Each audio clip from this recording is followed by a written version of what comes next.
Greetings and welcome to Lecture 7. And this is an important lecture because it really has to do with why we even call ourselves free. So when B.T. Roberts and the early founders of Free Methodism gathered in Peking, New York, and they had been kicked out, and they said, well, we don't want to go someplace else. We want to continue the work the Lord has for us. We're Methodist. Then what should we call ourselves? And they said, well, what is it that we believe? We believe in freedom. And so they said, what else can we call ourselves besides Free Methodists? And so there are various things that that word freedom is tied to. And so some of it has been interwoven throughout these lectures. Some of it's a little bit new. So the very first thing is freedom from slavery. At the very beginning of the founding of Free Methodist Church, we took a strong stance against slavery, and at the time, the Methodist Episcopal Church, there were bishops, there were others that could hold slaves. And remember, we were founded in 1860, and then the Civil War began in 1861.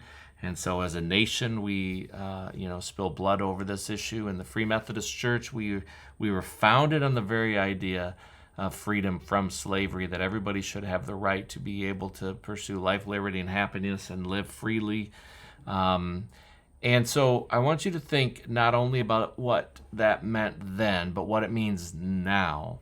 And so there's a reality that the freedoms that we fought for, that we held dear at the beginning, they still need lived out today. And so it's not just, we were founded as an abolitionist movement 180 years ago. No, we still believe freedom, that people should be free, that especially given the slavery that's going around the world in sex trafficking and others, we fight for slavery. We fight for freedom from slavery. We fight for freedom from oppression. You know that any time there's a Super Bowl in a new city, the FBI knows that there are going to be sex traffickers in that city that are drawn towards visitors for the Super Bowl. We speak out about these things. And so we were founded on freedom from slavery. We were also founded on freedom of the spirit, that we believed that formalism is not the right spirit that God calls us to worship. He calls us for freedom in the spirit. And the early founders of Free Methodism, in the gatherings, there was a lot of freedom of the spirit. There are churches I grew up in. There are people that were free to interrupt the pastor if they had a word from the Lord. We were holy rollers, many people would say. People that were slain in the spirit. If you read the book, Ellen Roberts had experience where she was slain in the spirit. And so we believe that the spirit moves. Now, one of the distinctions we have perhaps from some Pentecostalism or some others is that we believe that the movement of the spirit means something. When God knocks you down, it's not just so that you can soak in his presence, which is a beautiful thing. He's trying to eradicate sin, or he's dealing with something else in your life. And so we believe in the freedom of the spirit and worship in order for people to engage with the Lord and to experience the freedom that Christ can bring through the Holy Spirit. We also, in freedom of the Spirit, believe that the worship is to be by the people. Even though there are people on stage and there are people that lead us, it's still the people that are to be singing and to be worshiping. And there's freedom in the Spirit's action in our services. We believe in free seats. Now, this one is one that most of us can quote, but it's hard for us perhaps to picture and understand. If you've been to New England and seen some of the old churches, you will see how pews were blocked off with doors. In fact, you could make an argument the whole pew system was founded on the idea that people could pay money and sit closer to the front, and it was and build social capital because they were seen in the church. It may be a different thing today, but you could purchase pews, and so wealthy people would sit in the front so they could be seen, and poor people had to sit in the back. So Roberts said, no, we need free churches, and we're not going to rent out seats. We're not going to rent out pews. In fact, when if you were to build a new Free Methodist church today, you actually have to put something in the incorporated into the deed that says this. This property is held in irrevocable trust for the Free Methodist Church USA and is subject to all provisions in the Book of Discipline. Property includes all houses of worship existing now or later constructed on the property. The following additional provisions apply to the trust. All seats shall forever be free.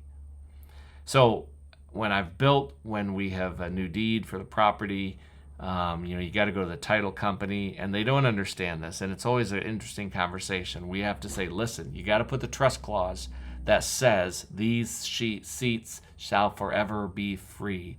And they just kind of scratch their head, and then you have this opportunity to say, let me tell you why we do that, what that means. We don't believe that seats should be sold. But you think about the impact today, kind of joke that if we were to sell seats today, they may be in the back. But the impact today, in an age that, we may not sell seats, but we still may honor wealthy people above poor people. We're tempted to do that still. James warns us that we shouldn't do that in the book of James. Don't, give someone a seat of honor who is wealthy and then look at the poor person and say, you sit at my feet. That there should be a place for both wealthy and those who are poor in the church. By the way, that's one of the strong impacts of the camp meetings that happened in Free Methodism and other holiness groups, is that everybody would show up at the camp meeting and no one could tell when you're camping, who is wealthy, who is poor. Now, that's a little bit different today when the big RVs roll into campsites, but, camp meetings were to be places where you would have poor people sitting right next to wealthy people and wait for the Spirit of God to move. So we believe in free seats.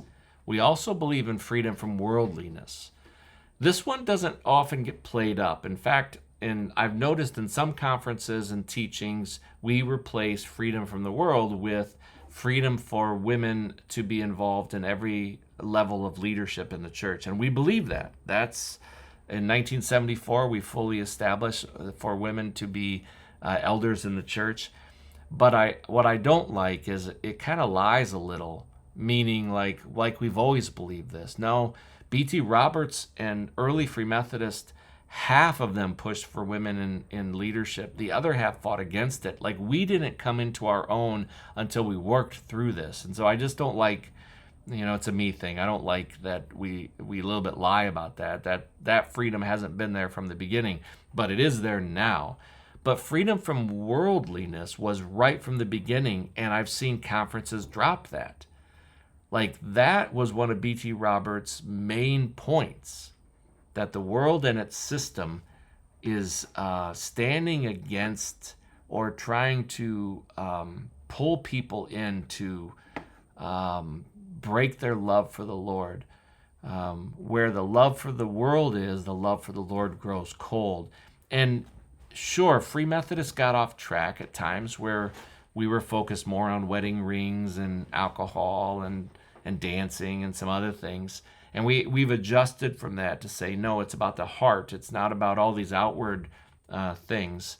But there still is a system in the world that we need to pay attention to, and we're free from that. We are not friends with the world, we're friends with Christ.